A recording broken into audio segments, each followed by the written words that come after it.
आज के वचन की ओर चलेंगे। आज के रविवार को पाम संडे कहते हैं। हजूरी रविवार इस प्रकार से प्रभु के दास ने बताया, और इसके जो संदर्भ है हम मत्ती में पाते हैं, मरकुस में पाते हैं, लूका में पाते हैं। मत्ती में थोड़ा सा डिफरेंस है कि वहां पर गधी और गधी का बच्चा बंधा हुआ था, लेकिन दोनों दूसरी जगह पे देखें एक गधे का उपयोग जो नहीं हुआ है, ऐसा ही गधा वहां पे बंधा होता है। वचन आप लोग पढ़ चुके हैं, इसलिए मैं उस वचन को दोबारा से दोहरा रहा नहीं, लेकिन उस वचन की विशेषताओं को आपके सामने में रखने की इच्छा रखता हूं। तो वहां पर हम पाते हैं यीशु मसीह जो इस दुनिया में कितने साल जिए? 33.5 साल। जवानी उम्र में यीशु मसीह जब आए तो उन्होंने अपनी 30 साल की उम्र में बपतिस्मा लेकर उन्होंने केवल 3.5 साल की सेवा की, और 3.5 साल की सेवकाई में उन्होंने ऐसी सेवा की कि पूरी दुनिया में आज उनका प्रचंड है, उनकी महिमा है।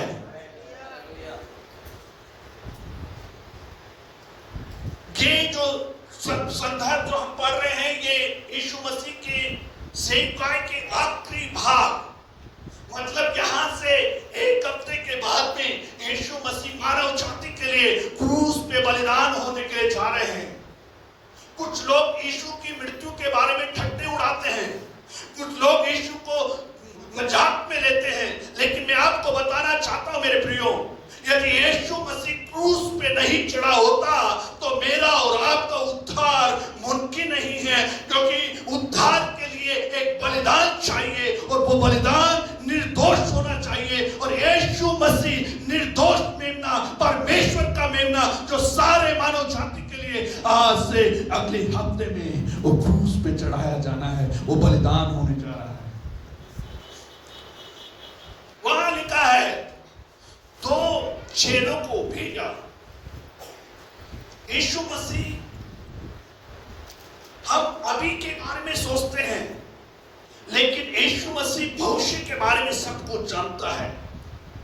हेलो, हम जब एक ही जगह पे बैठे हैं, हम यही हैं, जयपुर में हैं, हम कहीं और जगह पे, ख्यालों में, ख्वाबों में हम कहीं पे भी हो सकते हैं। अभी ख्वाबों में शायद आप अब किचन में रोटी बना रहे होंगे, शायद आप कहीं बस में बैठ के यात्रा कर रहे होंगे, ख्वाबों में कहीं पे भी जा सकते हैं, लेकिन शरीर में आप यहाँ हैं। यीशु मसीह जब इस दुनिया में थे, वो शरीर में होने के बावजूद वो भविष्य की सारी बातें जानते थे। इसलिए यीशु ने कहा उस नगर में जाओ और वहां तुम्हें क्या मिलेगा? वहां यीशु मसीह ने नहीं बोला पहले जाके देख लेना और वहां बंदा बता के उसको लेके आता, नहीं, वहां he was very sure, he was very confident what he said. जो भी कुछ उसने कहा वहां बंदा मिलेगा, और जब तुमसे कोई पूछेगा तो उसको बोल देना प्रभु को इसकी जरूरत है। 2 लोगों को भेजा। 2 लोगों का मतलब पुराने नियम के हिसाब से गवाह के रूप दिखाता है। गवाही एक व्यक्ति की नहीं मानी जाती, गवाही हमेशा 2 व्यक्तियों के पक्ष को जाना जाता है। निश्चित होना कि जो यीशु ने कहा है वो पूरा हुआ है। मेरे प्रियो, जो भी कुछ यीशु मसीह करता है उसको कंफर्म करता है। यीशु मसीह ने सेवकाई के लिए भी अकेला नहीं भेजा, यीशु मसीह ने 2 करके भेजा।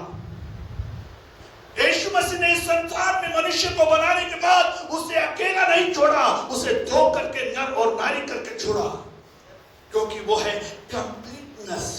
जब 2 लोग होते हैं वो परमेश्वर का बखान करने में और आसान हो जाता है। इसलिए कहते हैं गीली लकड़ी, एक लकड़ी जल्दी आसानी से टूट सकती है, लेकिन उससे 2 या 3 का गठन हो तो वो टूटी नहीं जा सकती। परमेश्वर मुझे और आपको तोड़ने के लिए नहीं, लेकिन मुझे और आपको परमेश्वर मजबूत करने के लिए हमारे लिए 2 गवाह ठहराए हैं।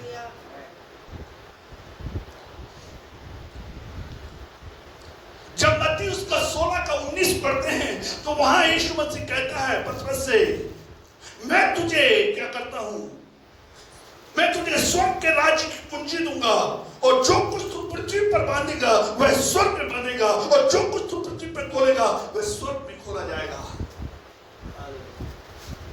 यीशु मसीह अधिकार देता है।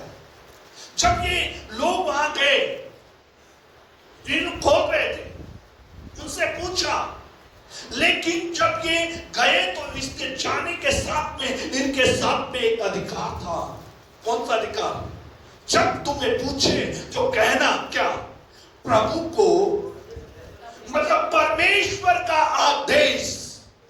मेरे प्रियो, आज जब हम इस संसार में, जैसे प्रभु के दास ने बताया, हम सब बंधे हुए थे, हम गुलामी में थे, पाप की गुलामी में थे, श्राप की गुलामी में थे, अंधकार में थे, हम परमेश्वर के पास में आना नहीं चाहते थे, लेकिन परमेश्वर ने उसे भेजा। हेलो, मैं आपको बताना चाहता हूं, परमेश्वर आपसे बेहद प्यार करता है। जयपुर में मैं विश्वास करता हूं 100 लोग ही नहीं है क्या जयपुर में? कितने लोग जयपुर में? 25 लाख होंगे शायद, नहीं है? कितने? 35 लाख। ओके, 35 लाख लोगों में से मेरी और आपकी क्या योग्यता है कि हम उस जीवित परमेश्वर की आराधना कर सकें? यदि ऐसा ही होता तो शायद इस चर्च में जगह ही नहीं रहती थी।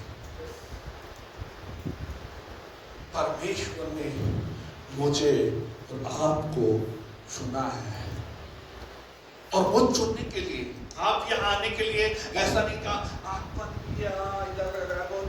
मेरे फेलोशिप है, नहीं। एक सेवक को परमेश्वर ने आपके पास भेजा, मेरे को आजाद करने के लिए, मेरे परिवार को आजाद करने के लिए बहरोड से एक आंटी को ट्रांसफर कर कर मेरे गांव में लेके आया। मेरी बात समझ रहे हैं आप लोग? परमेश्वर अपने लोगों को अधिकार के साथ में भेजता है। आपके पास और मेरे पास में परमेश्वर का अधिकार है। हम जो भी कुछ करते हैं, परमेश्वर ने मुझे और आपको स्वर्ग और पृथ्वी का अधिकार जो यीशु मसीह के पास में था, वो यीशु मसीह ने मुझे और आपको दिया है। इसलिए मत्ती 28 उसका 18 से 20 तक पढ़ते तो वहां क्या लिखा है? स्वर्ग और पृथ्वी का सारा अधिकार क्या किया गया है? मुझे दिया गया है। इसलिए तुम जाओ और सब जाति के लोगों को चेला बनाओ, उन्हें पिता पुत्र पवित्र आत्मा के नाम से बपतिस्म कर दो, उन्हें सब बातें जो मैंने तुम्हें आज्ञा दी है मानना सिखाओ। देखो, मैं जगत के अंत तक सदैव तुम्हारे साथ हूं। इसको महान आदेश बोलते हैं। ये केवल पास्टर के ऊपर ही नहीं ठहराया गया है, ये हर एक व्यक्ति जो प्रभु यीशु मसीह पे विश्वास करता है, यीशु मसीह को अपना मुक्तिदाता उद्धारकर्ता ग्रहण कर चुका है, उसकी जिम्मेदारी है कि परमेश्वर के अधिकार को दूसरों के ऊपर ठहराए। मैं जब विश्वास में, मैं कोई पासवान के द्वारा विश्वास में नहीं आया, मैं एक लेडीज के द्वारा विश्वास में आया। वो भी बोल सकते कि नहीं ये तो मेरा काम नहीं है, लेकिन उन्होंने मसीह को, प्रेम को बांटने के लिए, मसीह का संदेश पहुंचाने के लिए कंजूसी नहीं की। जबकि उनको रिस्क था, जबकि उनको चुनौतियां थी, लेकिन उन्होंने उस अधिकार को समझ लिया। मेरे प्रिय भाई बहन, जब आप यहाँ पर बैठे हैं, परमेश्वर ने मुझे और आपको अधिकार दिया है। उस गधे को खोलने का अधिकार यीशु मसीह देता। हम अपनी सामर्थ्य से कुछ नहीं कर पाएंगे मेरे प्रियो, परमेश्वर के द्वारा सब कुछ संभव है।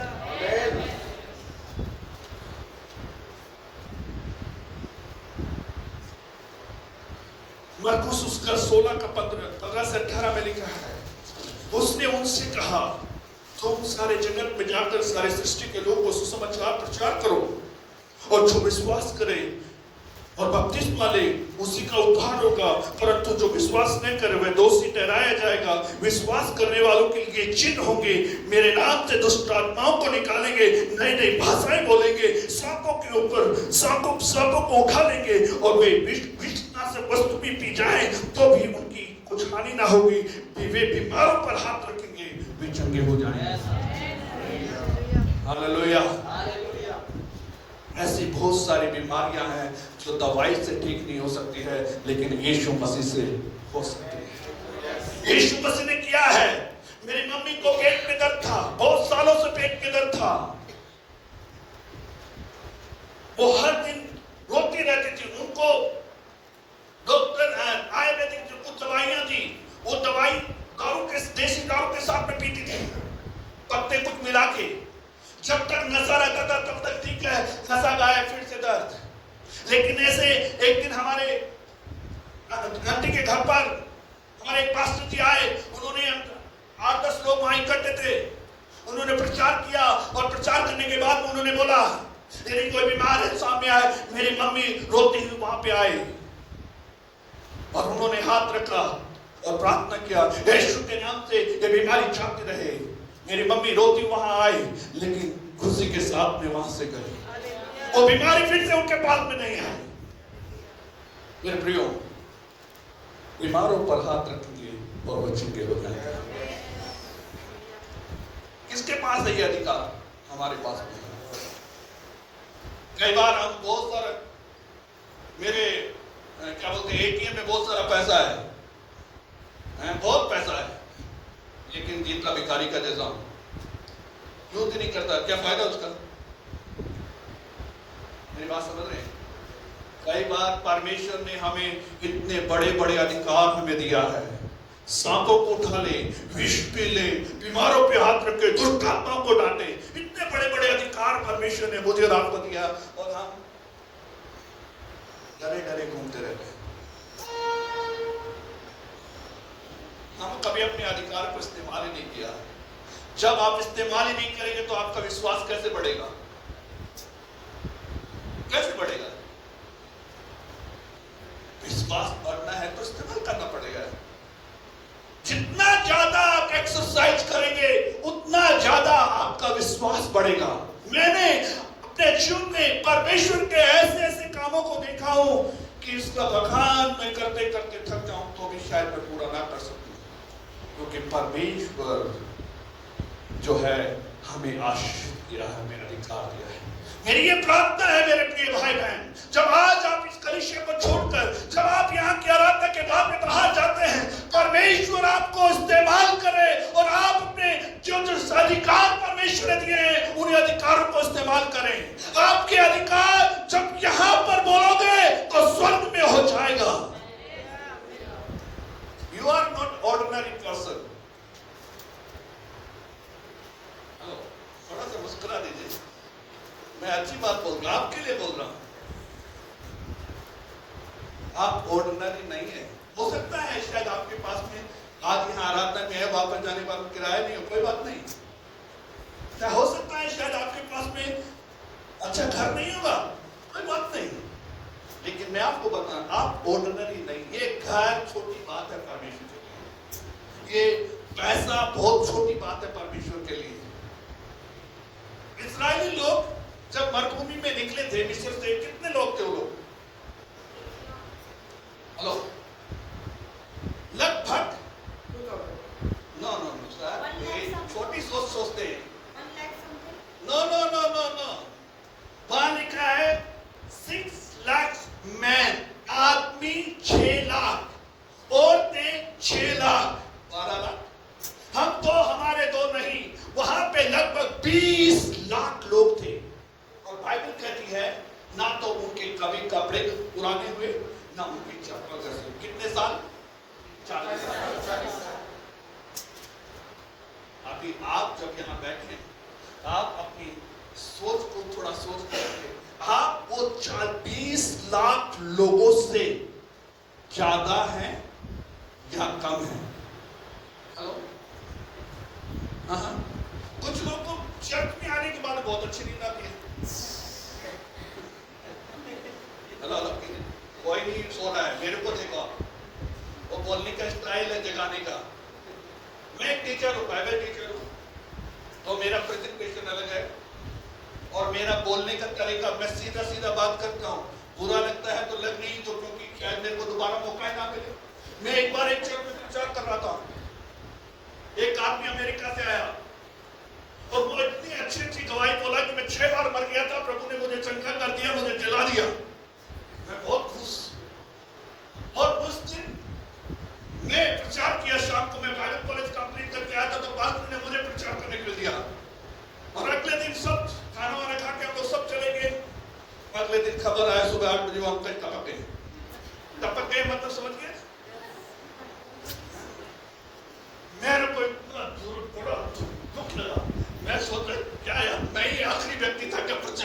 समझ को।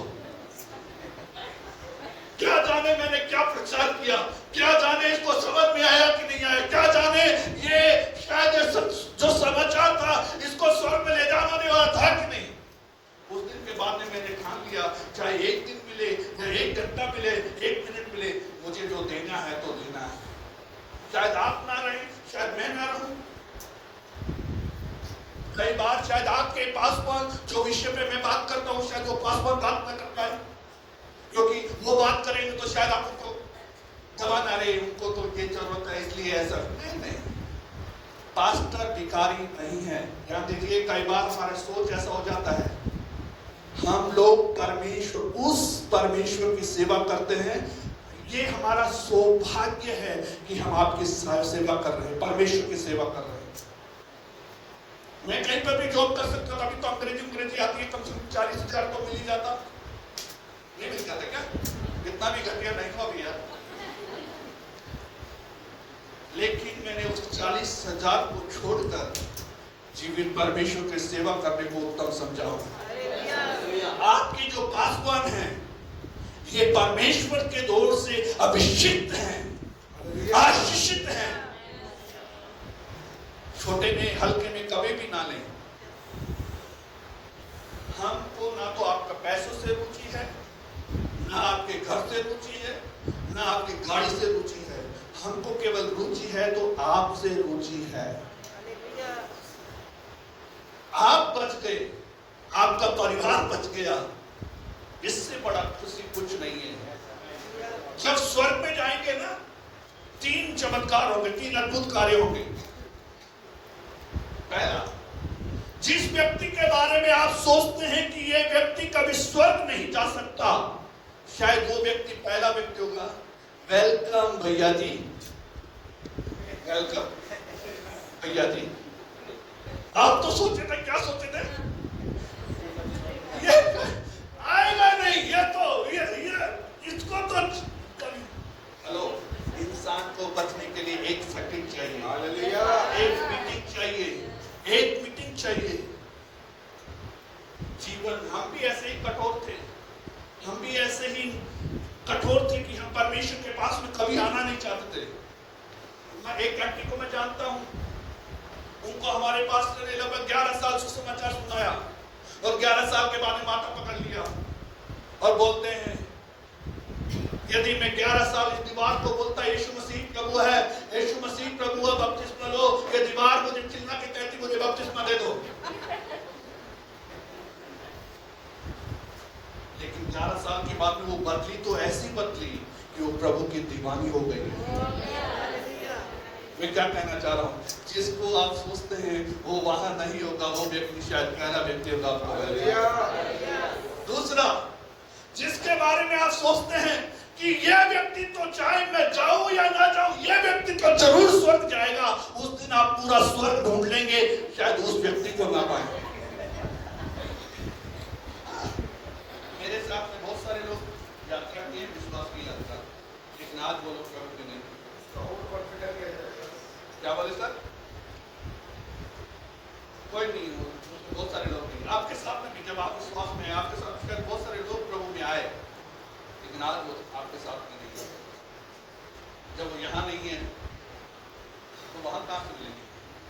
तीसरी बात, बाइबल कहती है जो अंत तक विश्वास में बने रहे तो वो क्या करेगा? अनंत जीवन उसका है। तो यदि आप प्रभु में बने रहे अंत तक, विश्वास, उद्धार पाना एक दिन का कार्य है, लेकिन उद्धार में बने रहना जीवन के आखिरी क्षण तक चाहिए। यदि अंत तक विश्वास में बने रहेंगे तो आप वहां पे मिलेंगे। हालेलुया।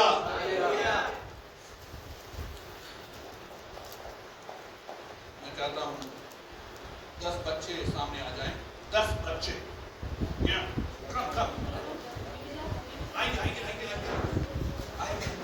लाइन से खड़े हो जाएंगे, लाइन से उस साइड फेस करेंगे, उस side face. Only 10 people I need, 10 people. Let me count, 1, 2, 3. How much? 1, 2, 3, 4, 5. I need only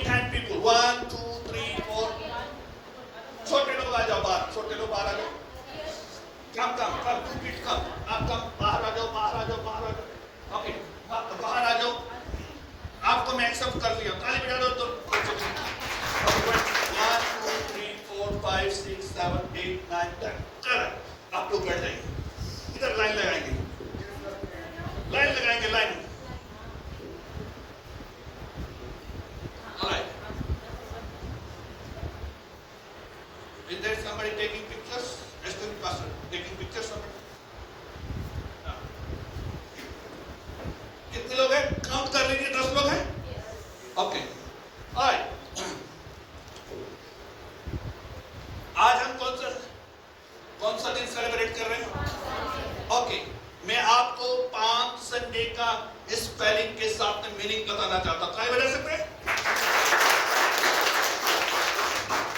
We will start from him.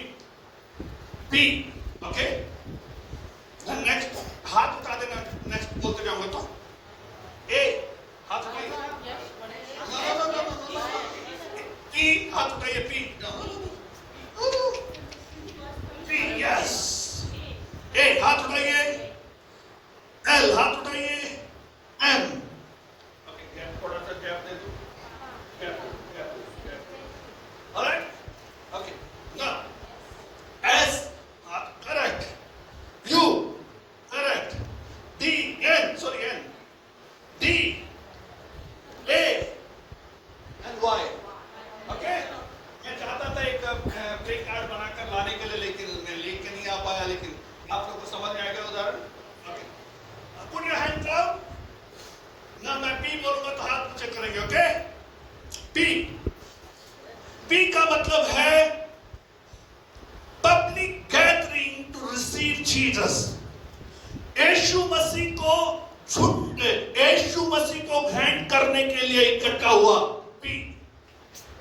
Public gathers to receive Jesus. Matti 21:9 में ऐसा लिखा है। दूसरा A, announcement Jesus as king. अभी तक ध्यान दीजिए, यीशु मसीह लगभग 30 साल और उससे कई महीना सेवकाई कर चुके हैं, लेकिन अभी तक कभी भी यीशु ने राजा के तौर पे कभी भी प्रकट नहीं हुआ, एक दास के तौर पर प्रकट रहा। लेकिन यहाँ जो ए है, जो announcement Jesus as a king, hallelujah. पहले में हमने देखा कि लोग इकट्ठे होकर उसकी महिमा करने के लिए, दूसरा है उसको राजा के तौर पे इकट्ठा करते हैं। L, Lamb of God is ready to take the sins of the world। जो परमेश्वर का जो मेमना है, वो मानव जाति के पापों को अपने ऊपर उठाए ले जाता है। यूहन्ना उसका 1:29 में लिखा है। फिर M, mercy of God is revealed on the cross। परमेश्वर की दया क्रूस के ऊपर प्रदर्शित होती है। हालेलुया। समझ में आया? पहले लोग यीशु को ग्रहण करने के लिए तैयार हुआ, दूसरा क्या ग्रहण करना है? यीशु को राजा के तौर पे ग्रहण करना है। तीसरा क्या है? वो देखते हैं कि यीशु मसीह परमेश्वर का मेमना जो सारे मानव जाति के पाप के लिए, और अगला देखते हैं परमेश्वर की महिमा क्रूस के ऊपर प्रकट होने जाती है। S, Son of Man become Savior of the world। परमेश्वर का पुत्र मानव जाति का उद्धारक बन गया है। उद्धार जन्म लेने से नहीं, यीशु मसीह का कार्य करने से। यीशु मसीह को जो रिस्पॉन्सिबिलिटी पिता ने दिया, उसको पूरा। Son become Savior। You unchanging plan of God। परमेश्वर की जो योजना जो कभी बदल नहीं सकती, वो योजना यीशु मसीह ने आज के दिन पूरा किया। जबकि जब यीशु मसीह क्रूस के बारे में बखान करता था, बताता था, तो एक दिन उसका एक चेला बोलता है, हे यीशु, यदि मरना पड़े तो मैं मर जाऊंगा, लेकिन तू ना मरे। तो यीशु मसीह ने उसको डांटा, हे शैतान, उससे दूर हो। यीशु मसीह की सबसे बड़ी योजना थी कि वो परमेश्वर के प्लान को पूरा करे। Hallelujah. And name of the Lord be exalted high। यीशु मसीह का जो नाम है, सब नामों से श्रेष्ठ है। फिलिपियों की पत्री उसका 2 का 11 में लिखा है कि परमेश्वर ने उसको वो नाम दिया जो सब नामों से श्रेष्ठ है। D, declare world Jesus is my Savior। जब हमने ये जान लिया है कि यीशु मसीह हमारा उद्धारक है, तो उसका डिक्लेयर, घोषणा करें कि यीशु मेरा प्रभु है।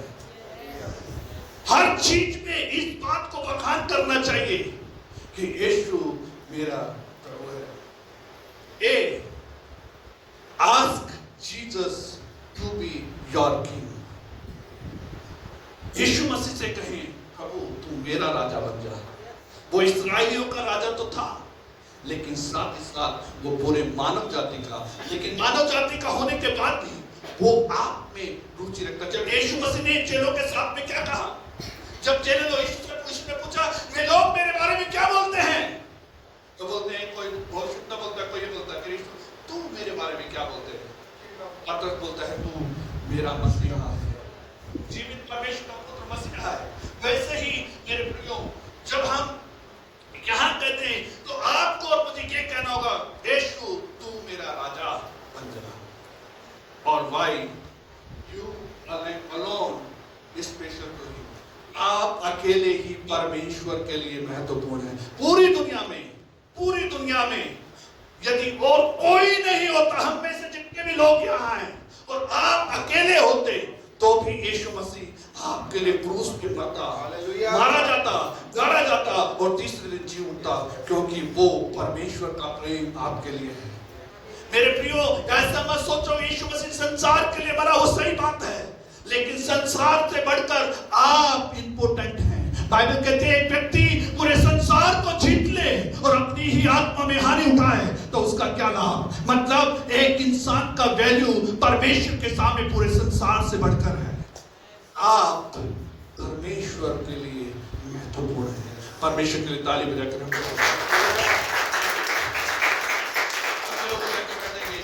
बहुत अच्छा, यू डिड गुड जॉब।